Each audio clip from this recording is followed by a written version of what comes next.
जिस इंसान ने आज ये वीडियो देखी, समझ लो रब ने उसे खुद बुलाया है। अल्लाह चाहता है कि तू ये सुन ले ताकि तेरा दिल टूटने से पहले रब का पैगाम तुझ तक पहुंच जाए, क्योंकि ये लफ्ज किसी इंसान के नहीं, तेरे रब की तरफ से तुझ तक पहुंचाया गया पैगाम है। जो अल्लाह को नहीं भूलता, अल्लाह उसे कभी अकेला नहीं छोड़ता। तू चाहे जितना भी टूटा हो, रब तुझे जोड़ने का रास्ता पहले से बना चुका होता है। लोग तब याद करते हैं जब उन्हें जरूरत होती है, मगर अल्लाह तब भी याद करता है जब तू उसे भूल चुका होता है। तेरा सब्र गवाही देगा कि तूने आंसू पी लिए, लेकिन अल्लाह पर भरोसा नहीं छोड़ा। जिनके पास सब कुछ होता है वो घमंड करते हैं, मगर जिनके पास सिर्फ रब होता है वो सजदे में शुक्र अदा करते हैं।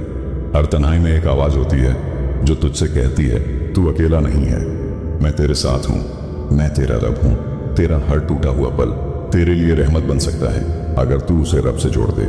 रातें रोने के लिए नहीं दी जाती, बल्कि दुआ मांगने के लिए दी जाती है, क्योंकि रब अंधेरे में सबसे ज्यादा करीब होता है। जब दुनिया तुझे गिरा देती है तो समझ लेना तेरा रब तुझे सजदे में लाना चाहता है। जो चीज खो गई है वो वापस मिल सकती है अगर तेरा रिश्ता अल्लाह से जुड़ा हो।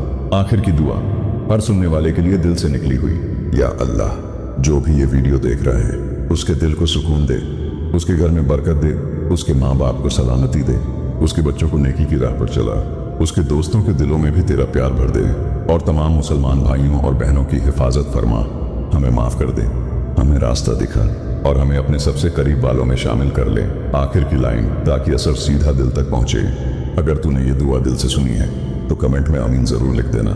शायद तेरी एक आमीन किसी की किस्मत बदल दे और तुझे इसका सवाब तेरी कब्र में मिले। अल्लाह हाफिज।